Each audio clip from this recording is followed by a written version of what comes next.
Assalamu alaikum everyone. Welcome to World Affairs.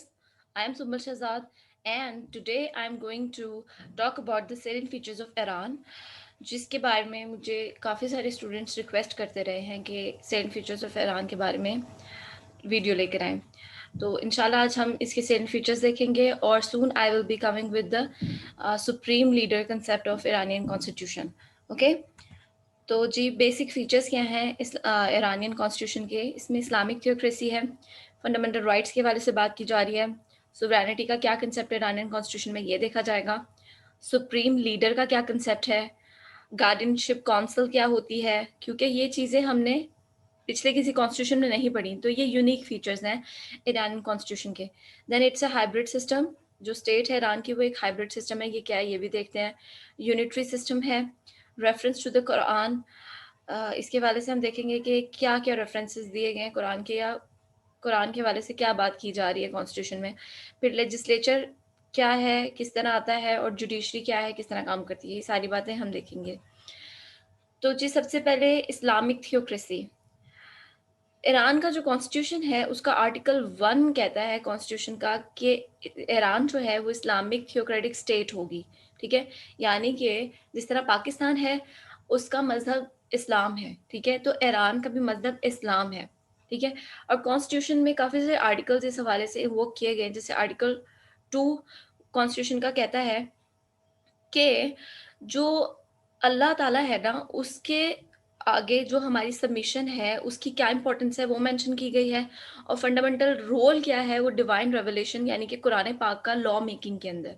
ठीक है, तो यानी कि आर्टिकल 2 ऑफ द कॉन्स्टिट्यूशन ये बात कह रहा है कि एक तो अल्लाह ताला को अपने अपना रब मानना है, यानी कि ईरान के जितने लोग हैं या ईरान जो इस्लामिक स्टेट है वो अल्लाह ताला को अपना रब मानती है, मतलब इस्लामिक स्टेट है। और उनके जो लॉज और रूल्स एंड रेगुलेशंस बनेंगे स्टेट में वो सारे के सारे कुरान पाक के मुताबिक होंगे, उससे अगेंस्ट कोई लॉ और रूल नहीं बनाया जाएगा। तो ये हमारे कॉन्स्टिट्यूशन का भी एक पार्ट रहा है। आर्टिकल 4 जो है कॉन्स्टिट्यूशन का वो ये कहता है कि तमाम civil, penal, financial, economic, administrative और दूसरे जो लॉज हैं वो शरीयत की बेसिस पे बनाए जाएंगे। ठीक है, इस्लाम के मुताबिक बनाए जाएंगे। आर्टिकल 12 है कॉन्स्टिट्यूशन का, वो ये मेंशन करता है कि जो ईरान है वो इस्लामिक रिपब्लिक रहेगा। फाइन।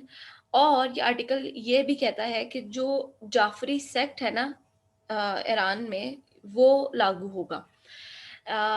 जैसे कि एक आपको पता है शिया और सुन्नी सेक्ट्स हैं हमारे, और फिर सुन्नियों में भी डिफरेंट डिफरेंट सेक्ट्स हैं, शियाज में भी डिफरेंट डिफरेंट सेक्ट्स हैं।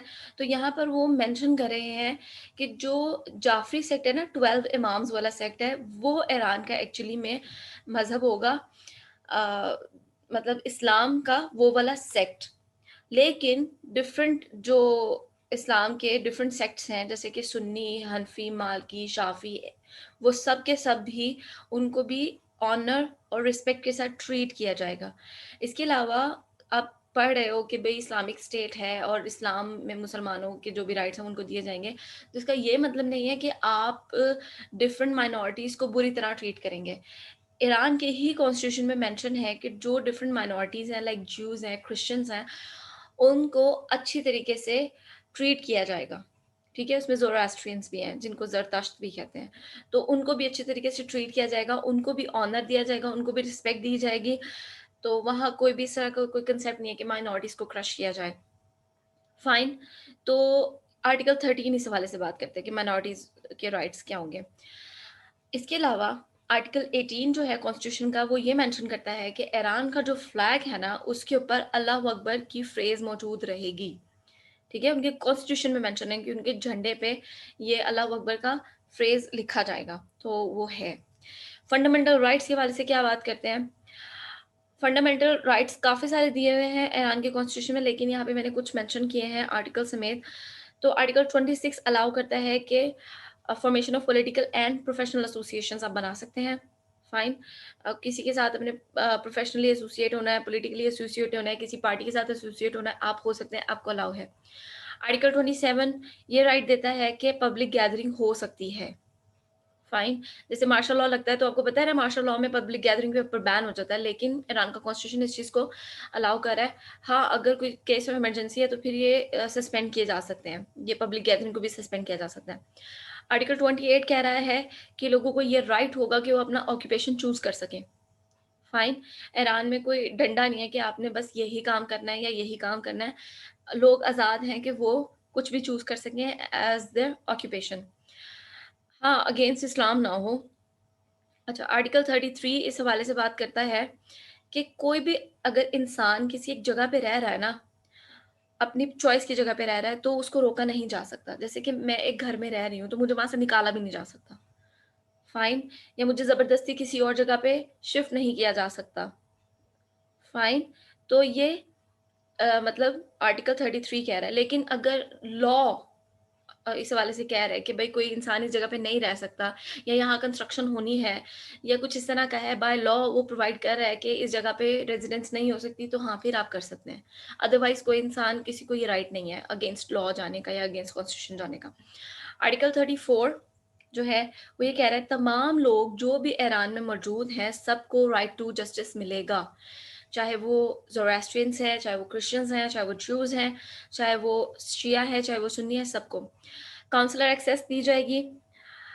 मतलब आर्टिकल 35 के हवाले से बात है कि अगर कोई पार्टी है, उसको काउंसलर एक्सेस की ज़रूरत है, तो उसको लाज़मी काउंसलर एक्सेस दी जाएगी। विदाउट काउंसलर एक्सेस तो वन साइडेड जो जुरिस्डिक्शन होगी ना, तो वन साइडेड जुरिस्डिक्शन में आपको हर तरह का सज़ा दी जा सकती है किसी भी बेसिस के ऊपर आपको, तो काउंसलर एक्सेस को अलाउ किया गया है ईरानियन कॉन्स्टिट्यूशन में। आर्टिकल 37 कॉन्स्टिट्यूशन का ये मेंशन करता है, जो डिफिडेंट है ना, वो जब तक मतलब अपने आप को डिफेंड कर रहा है, वो इनोसेंट ही प्रिज्यूम होगा। लाइक अगर किसी के ऊपर कोई इल्ज़ाम लग गया, फाइन। अभी उसके हवाले से सबूत नहीं आए, लेकिन हम मीडिया ट्रायल शुरू कर देते हैं और कहने लगते हैं यही गलत है, ये मुजरिम है, ये सब कुछ। तो कह रहे हैं जब तक उसके ऊपर उसका जुर्म साबित नहीं हो जाता, वो डिफेंड कर रहा है अपने आप को, तो वो इनोसेंट ही है जब तक कि उसके ऊपर साबित नहीं हो गया उसका जुर्म। 38 कह रहा है कि अगर article 38 of the constitution of the Iran is mentioning that अगर कोई इंसान डिटेंशन में है, पुलिस की डिटेंशन में है और उस पे टॉर्चर किया गया है और तब उससे एविडेंस लिए गए हैं या उससे शहादत ली गई है या उससे कोई जुर्म कबूल करवाया गया है, तो वो कोर्ट में इनएडमिसिबल है। यही पाकिस्तान में भी है कि पुलिस को दी गई गवाही कबूल नहीं होती, जुडिशरी नहीं कबूल करती। तो यहाँ पर भी ये है कि टॉर्चर अगर आपने किया है ना, तो फिर एविडेंस यूज़ नहीं हो सकता, वो नल एंड वॉइड है, वो ख़त्म है, इनएडमिसिबल है। फाइन। नेक्स्ट, सोवरेनिटी के हवाले से एक आर्टिकल मौजूद है, आर्टिकल 56, और वो ये मेंशन कर रहा है कि अल्लाह ताला एब्सोल्यूट सॉवरेन है और इंसान उसका विसिचरेंट है और उसकी दी गई लिमिट्स के अंदर रह के अपने इख्तियारात का, उसी के दिए गए इख्तियारात का, उसी की बताई गई लिमिट्स के बीच में रह के वो यूज़ करेगा, वो ब्रीच नहीं कर सकता। फाइन। पाकिस्तान में भी कॉन्स्टिट्यूशन में यही है कि sovereignty belongs to Allah almighty. Supreme leader का कंसेप्ट है, ये यूनिक कंसेप्ट है ईरानियन कॉन्स्टिट्यूशन में। और ये जो ईरान में एक रेवोल्यूशन आया था 79 में, 78 टू 79 तक का टाइम था, वो ईरानियन रेवोल्यूशन जो आया था उसके बाद ये पोस्ट ऐड की गई थी। आर्टिकल 5 से 107 तक इसकी पोजीशन, इसकी पावर वगैरह, सॉरी पोजीशन इसकी सफाइस की गई है, स्पेसिफाई की गई है ईरानियन कॉन्स्टिट्यूशन में। फाइन। अच्छा, अब ये कहता है कि जो सुप्रीम लीडर है ना, आयतुल्लाह खुमैनी बने थे उस वक़्त जब 1979 में आया था। ये सुप्रीम लीडर है, ये एग्ज़ेक्युटिव को भी देख रहा होता है, जुडिशरी को भी देख रहा होता है और लेजिस्लेचर को भी देख रहा होता है। फाइन। आयतुल्लाह खुमैनी की डेथ के बाद जो जिन्होंने पोज़ीशन ली थी वो अभी भी हैं, अली ख़ामनाई जिनका नाम है। फाइन। इनकी पावर्स और ड्यूटीज आर्टिकल 110 में मेंशन है। आर्टिकल 57 जो है कॉन्स्टिट्यूशन का, वो ये मेंशन करता है कि जितने भी ऑर्गन्स हैं वो सुप्रीम लीडर की सुपरविजन में काम करेंगे। मतलब ऑर्गन्स मैंने बता दिया, judiciary, legislature, executive. Guardianship council का कंसेप्ट है, ये भी यूनिक कंसेप्ट है। आर्टिकल 91 इंश्योर करता है establishment of the guardianship council. Article 92 बताता है कि इस गार्डियनशिप काउंसिल के मेंबर्स जो हैं वो 6 साल के लिए आएंगे। ठीक है, अपॉइंट होंगे, और हाफ ऑफ द मेंबर्स जो हैं वो हर 3 साल बाद रिप्लेस हो जाएंगे। जैसे पाकिस्तान में सैनेट का कंसेप्ट है ना, तो उसी तरह वहाँ पर गार्डियनशिप काउंसिल का कंसेप्ट है। ये गार्डियनशिप काउंसिल एक तरह से जुडिशियल रिव्यू वाला काम भी करती है। ये देखती है कि जो लेजिस्लेचर ने जो लॉज बनाए हैं, लेजिस्लेचर का नाम है इस्लामिक कंसल्टेटिव असेंबली, वो जो लॉज बना रही है वो इन अकॉर्डेंस टू इस्लाम है या नहीं। फाइन। ये आर्टिकल 94 स्टेट करता है कि गार्डियनशिप काउंसिल ये सारी चीजें देखेगी, वो गार्ड करेगी कॉन्स्टिट्यूशन को, और वो देखेगी कि लेजिस्लेचर जो काम कर रहा है वो अकॉर्डिंग टू इस्लाम काम कर रहा है या नहीं। 98 ही मेंशन करता है कि जो काउंसिल है वो इंटरप्रेट भी करेगी लॉज को, और डिसीजन जो है वो लिए जाएंगे, मतलब कॉन्स्टिट्यूशन के हवाले से, उसकी इंटरप्रिटेशन के हवाले से जो डिसीजंस लिए जाएंगे वो 3/4 मेजोरिटी ऑफ द गार्डशिप काउंसिल से लिए जाएंगे। ठीक है, अगर 3/4 मेजोरिटी एक डिसीजन के हक में फैसला दे रही है तो वो डिसीजन एक्सेप्ट हो जाएगा, और अगर उसके अगेंस्ट दे रही है तो वो एक्सेप्ट नहीं होगा। आर्टिकल 99 मेंशन करता है कि जो काउंसिल है वो देखेगी तमाम अफेयर्स, प्रेसिडेंशियल और इस्लामिक असम्बली के जो इलेक्शंस हैं उन सबको भी देखेगी, और रेफरेंडम को भी देखेगी।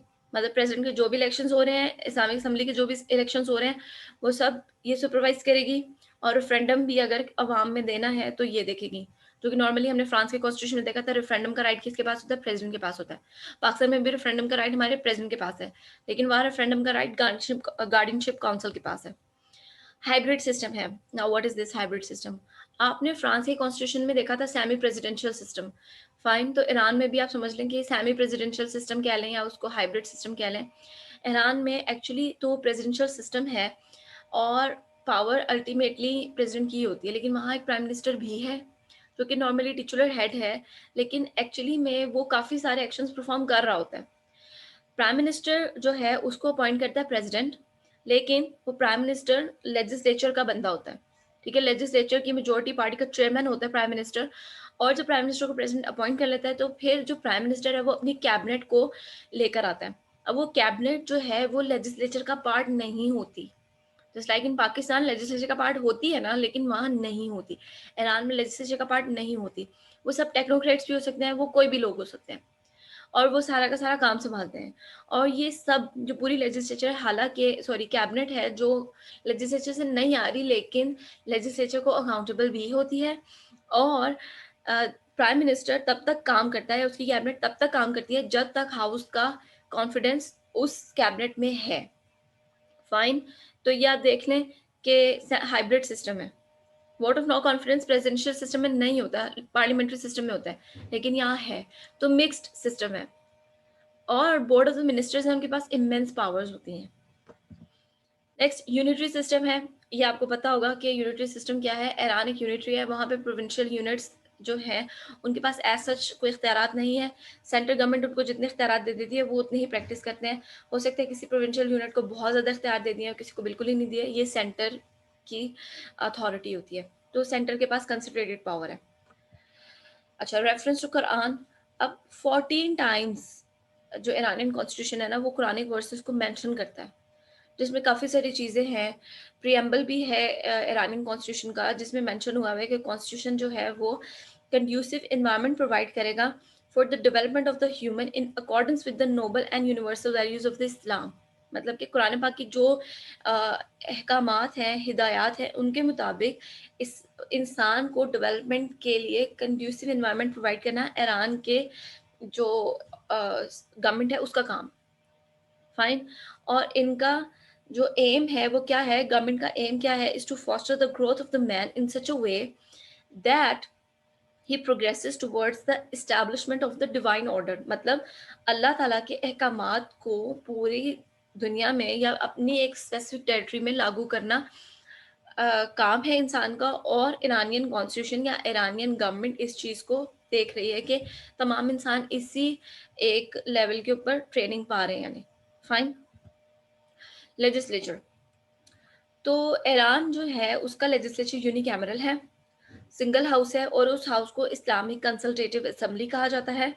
290 मेंबर्स हैं, और ये डायरेक्टली इलेक्ट होते हैं लोगों से। फाइन। आपको पता है ना इनडायरेक्ट इलेक्शन में क्या होता है कि आप जो है इलेक्टोरल कॉलेज को वोट देते हो, और वो इलेक्टोरल कॉलेज इनडायरेक्टली या डायरेक्टली फिर बाद में प्रेसिडेंट को इलेक्ट करता है।